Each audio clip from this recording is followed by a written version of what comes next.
One of the hardest things that we have to do as food producers is to try and convince the world that we're not trying to kill them and we are trying to give them good food, food that will help them thrive, but also that will help nature thrive.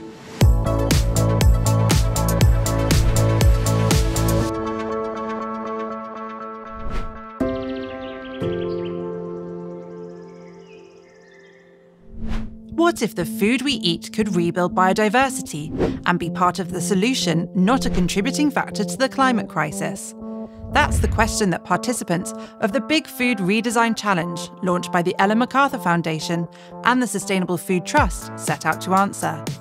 And there's a deadline. Our products need to be on the shelves for people to buy in January. We asked brands to redesign products that unleash the potential to help nature thrive, by supporting a change in what's produced and wasted, by using more diverse, upcycled and lower impact ingredients, all produced regeneratively. In this series, we're asking participants to capture their own journeys as we follow the stories of the products and companies trying to bring them to life. From a tequila alternative in Mexico to meal-in-a-jar pork products and sustainable convenience meals in the UK, this episode, all our producers are working on mixing old ideas with modern thinking and tech. Esta es una historia acerca de la cultura mexicana, de cómo podemos encontrar en la sabiduría milenaria para tener un futuro más sostenible. And in the process, they're trying to change the way we do business. One of the hardest things that we have to do as food producers is to try and convince the world that we're not trying to kill them and we are trying to give them good food, food that will help them thrive, but also that will help nature thrive. To shift from the old linear models into more circular ones. And we have an update from Spoon, the porridge makers we met in episode 1, about a challenge they've overcome. We kick off in Mexico, where Carlos is challenging the way tequila is made by mixing up a different alcoholic brew. His company, formerly known as Pulquilla, is now called Agüita Divina. Hola, soy Carlos. Estoy trabajando para crear Agüitas Divinas. Carlos's drink is different from tequila, as it's made just using the sap of the agave, or the pulque, instead of the whole plant. It ferments into a low-alcoholic seltzer. But making a drink from pulque was not his original plan. Y empezamos con esta idea de hacer un tequila 100% circular. But they identified that current tequila production is inherently linear. The problems start with its farming practices. Aquí estoy, en los Altos de Jalisco, una de las dos zonas más importantes de producción de tequila. Aquí se ven los campos atrás de mí, campos y campos de agave azul tequilana Weber. Esta es la especie del cual se hace el tequila. Esto es un monocultivo impresionante. Quizá antes aquí había otras cosas, había caña, había trigo, no sé, había maíz, lechuga y otras cosas. Ahora, agave y más agave. Uno se pregunta qué tan bueno es tener un monocultivo tan extenso, ¿no? Y qué implicaciones tiene esto para el medio ambiente. Another problem in the tequila processing is that the whole agave is harvested, creating a lot of waste, and the plant dies, meaning the root system is gone, leaving the soil exposed to erosion and stripped of nutrients.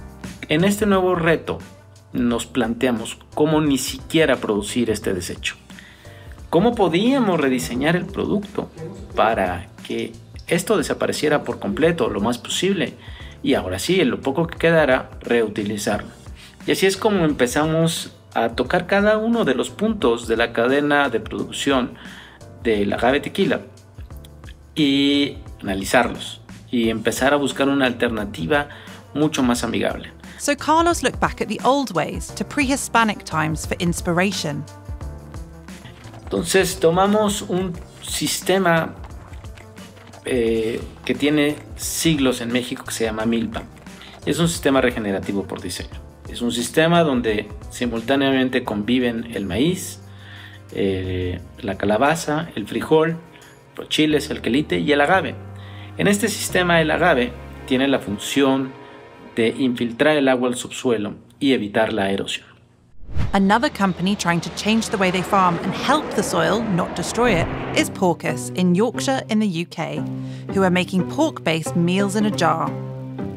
Hi, my name's SJ. I'm one of the 3 people that run Porcus. We're here based in Yorkshire, Tomerdon to be exact, and we farm rare breed pigs. Their new idea for this challenge is inspired by their travels. So we created a particular dish called fabada. It's Spanish and it's beautiful. Inspired by a good friend of ours, we use our own chorizo and our own free-range pork. And Porkers are regenerating the soil with their product by allowing their pigs to be pigs. I've got a piglet to show you. One of many piglets that we have. It's a Saddleback Cross piglet. Saddleback Cross Mangalitsa piglet. The reason I'm showing you this particular piglet, you see that little nose? This little nose is a massively strong digging machine, okay? And so that mud down there, you see all that black stuff and brown stuff, is because they dig. That's what they do. We naturally give them ability to do that. And it is good for the soil. They're rotivated, not the way, you know, you would put a tractor through and you will rotivate it, but they do it naturally. And as they're rotivating it, they're actually pooing in the holes. And so that's how we do it, okay? The idea is that we work with nature, we don't go against nature. So when you look at our pigs, they look like, I don't know, all different colours and shapes and different hairiness of them. But the idea is we're breeding the animals that are stronger for this environment and they can live on the open air and they, a bit of mud, and they can actually thrive here. Porcus also only source from local farmers for the vegetables in their products. This not only reduces food miles, but also supports other smaller scale farmers. Because we're dealing with a meal in a jar, because we've extended that shelf life of the meat, it means that when we go to other suppliers to look for other ingredients, we can go to them and we can say, we will either take all your wonky veg, or we can guarantee to take your whole crop and then produce these meals in a jar seasonally. So we're capturing the ingredients when they're at their best and produced locally. Porkers are asking, could a convenience meal actually help regenerate nature? It's also what founder of the Wild Hare, Domini, is trying to do with her new ready meal product, beef bourguignon, using cattle that are grazed differently. People often ask me where I got the idea from or where the story began for the Wild Hare. And it started here when we moved down as a family to the Cotswolds, and I noticed that quite a few of the animals, or the cows in particular, were housed indoors like this. What was interesting is I even found out these were organic cows.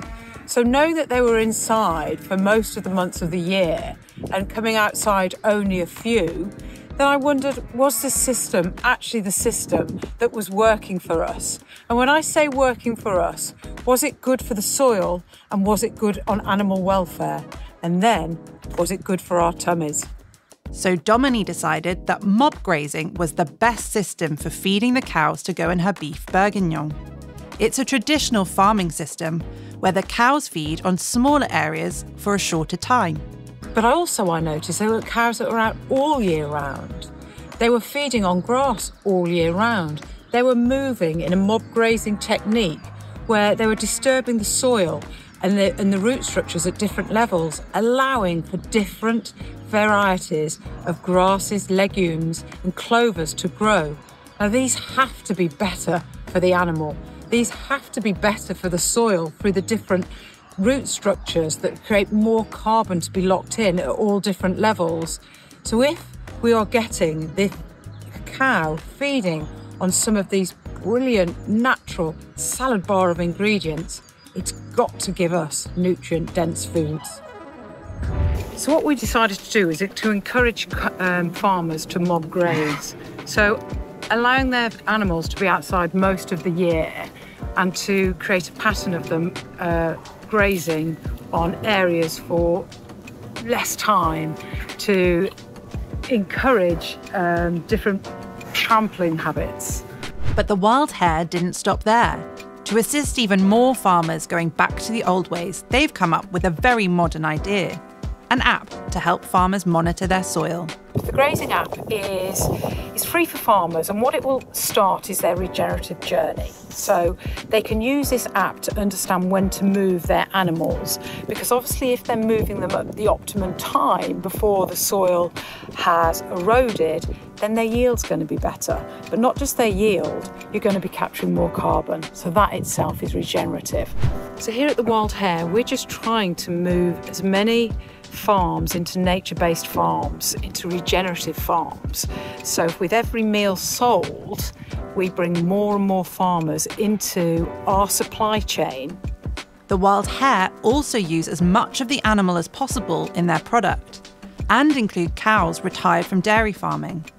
And Porcus, like the Wild Hare, are also going one step further.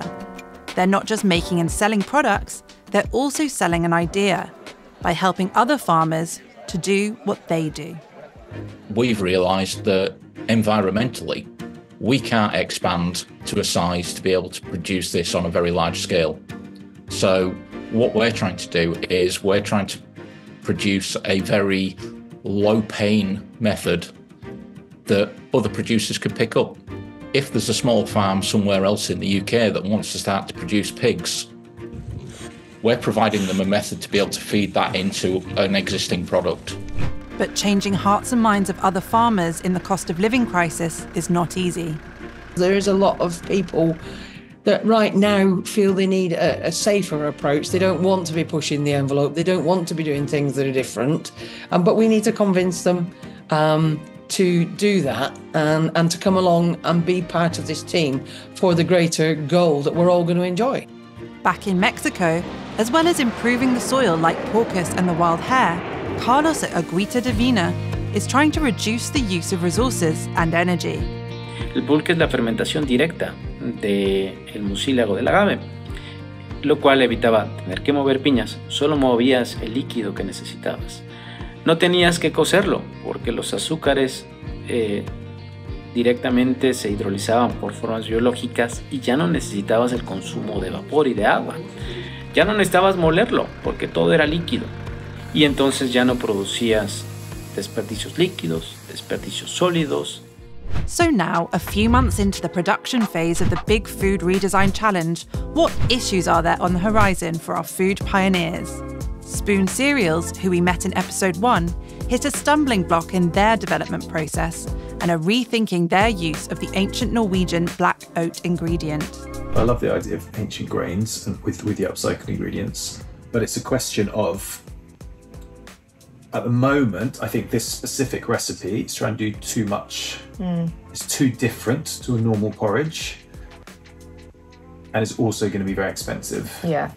We're also looking at the implications of the food miles and shipping costs that come with sourcing black oats from Norway, and whether we should maybe look into working with our British oat miller who also provide oats and who we know grow their oats using regenerative practices. So there's a few areas that we need to test before we hit the next stage of the process.